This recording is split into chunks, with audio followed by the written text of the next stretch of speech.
नमस्कार, आप देख रहे हैं जेबीएस पब्लिक वॉइस। मैं हूं आपके साथ सुमन कुमार। आपको बता दें कि हरसिद्धि के पूर्व विधायक राजेंद्र राम जी को अनुसूचित जाति जनजाति आयोग के अध्यक्ष बनाए गए हैं। और आपको बता दें कि अभी पटना से चलकर अभी मोतिहारी सर्किट हाउस में अभी पहुंचे हैं और लगातार हजारों की संख्या में गरीबों के मसीहा माने जाते हैं और यहाँ पहुंचे हैं। इनसे हम जानने का प्रयास करेंगे। सबसे पहले आपको हमारे चैनल में स्वागत है सर। आपको धन्यवाद, आपको और आपके चैनल को।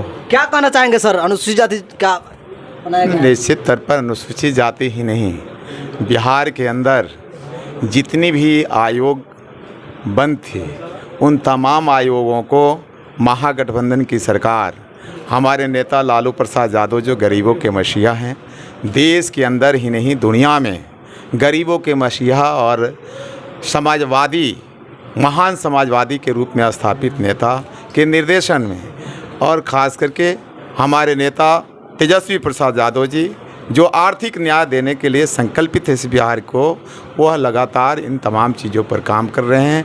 आदरणीय नेता नीतीश कुमार जी के नेतृत्व की सरकार जो है, महागठबंधन की सरकार, वह सभी समाज की जितनी आयोग है सभी को संचालित कर सबको न्याय दिलाना चाहती है। वह अनुसूचित जाति हो, पिछड़ा आयोग हो, अति पिछड़ा आयोग हो, अल्पसंख्यक आयोग हो, महिला आयोग हो या फिर स्वर्ण आयोग हो, तमाम आयोगों को संचालित कर जो आयोग बनी है उसे कार्य रूप में लाने का प्रयास हमारी सरकार कर रही है, हमारी पार्टी कर रही है। सर, हजारों SC/ST का मामला जो है कि इस तरफ पड़ा हुआ है, क्या उन लोगों के न्याय के लिए क्या उम्मीद दिलाना चाहेंगे? मैं आपको विश्वास दिलाता हूँ कि बिहार के अंदर हमारे नेता जो अनुसूचित जाति जनजाति को बोलने की ताकत पैदा की, जो इंसान की ज़िंदगी लोग जीने के लिए मजबूर कर दिया था, उनको पीछे छोड़ते हुए गरीबों को इंसान की ज़िंदगी जीने का मौका प्रदान किया, हिम्मत दिया और अपनी बात संवैधानिक अधिकार लेने की ताकत पैदा की। इसलिए अनुसूचित जाति संबंधित जितनी भी मामले किसी भी जिला में, किसी भी थाने में लंबित होगी, निश्चित तौर पर हम उसे संज्ञान में लेंगे और जिसे न्याय अगर नहीं मिल रहा होगा हम संज्ञान में लेते हुए इसे न्याय दिलाने का काम करेंगे। सर, लगातार देखा जा रहा है, खासकर बिहार में आए दिन अनुसूचित जाति को कहीं थूक चटाया जा रहा है, कहीं मूछ रखने पर हत्या कर दी जा रही है, कहीं पर जो है कि पानी पीने को लेकर के हत्या कर दी जा रही है, कहीं पेशाब कर दी जा रही है। मुझे क्या कहना चाहेंगे सर? आप अंदाजा कर, आए दिन सर मैंने प्रताड़ित की जा रही है समाज को। आप अंदाजा कर सकते हैं देश के अंदर अंग्रेजियत की केंद्र की सरकार है, हिटलर शाही की अंग्रेजियत की सरकार है, बेशर्मों की सरकार है, हैवानियत की सरकार है। उसे इंसान से मतलब नहीं है, चाहे किसी जाति और समाज के लोग हो। जिस तरह से गरीबों के साथ व्यवहार कर रही है भाजपा के लोग, और तमाम जगहों पर आप देखे होंगे जो भाजपा से ताल्लुकात रखने वाले लोग हैं वही गरीबों के साथ इस तरह की प्रताड़ना रूपी व्यवहार कर रहे हैं। इसलिए निश्चित तौर पर आपने देखा होगा बिहार के अंदर हमारे नेता ने जगाया और कहा कि अब गांव के अंदर निकलो और चलो गांव की ओर, गांव के लोगों को यह समझाओ बाबा साहब के संविधान क्या है, संवैधानिक अधिकार क्या है, अगर कोई उस पर प्रहार करता उसे लड़ना कैसे है। तो आरक्षण, मान सम्मान और संविधान की रक्षा के हेतु हमारी पार्टी और महागठबंधन की सरकार बिहार में लगातार काम कर रही है। और जिस तरीके से जो देश के अंदर भाजपा के लोगों ने अमानवीय व्यवहार कर रहा है गरीबों के साथ, चाहे आपने घटना गिनवाया, उस बातों को नाम लेना शर्म से सिर झुक जाता है।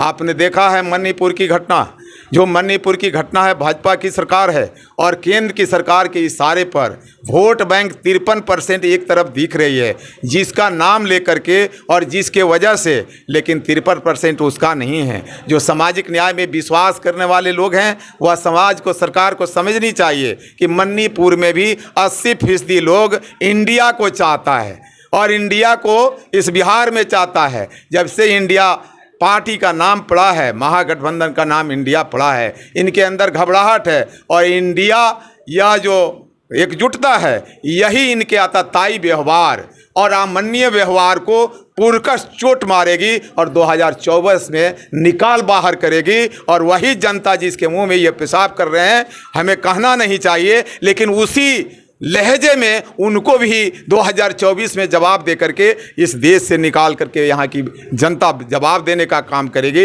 इसलिए घबराने की बात नहीं है, हम सभी घबराते नहीं इन आतताइयों से। और इसीलिए यह सभी आयोग का गठन हो रहा है कि सभी लोग जाएं और गाँवों के अंदर जो अन्याय हो रहा है, अत्याचार हो रहा है, अनाचार इस केंद्र के सरकार के द्वारा किया जा रहा है, उस विषय में हम लोगों को समझाएं। इसीलिए तो हम लोग निकले हैं। इसलिए लोग अब सीधे होगा इंडिया बनाम एनडीए, और इंडिया जीतेगी, एनडीए देश के अंदर से भागेगी। क्या सर अनुसूचित जाति को अब न्याय मिल सकता है? मैं तो बताया यार, मुझे अगर न्याय का आप मानते हो तो समझ लो कि न्याय मिलना है बिहार के अंदर। हमारे नेता इसीलिए हमें जवाब दे ही दिए हैं कि बिहार के अंदर मैं जाऊं, जिसके साथ अत्याचार अनाचार हो रहा है और उनके किसी स्तर पर अगर लंबित है उसको मैं संज्ञान लूँ और उसे न्याय दिलाने का काम करूँ।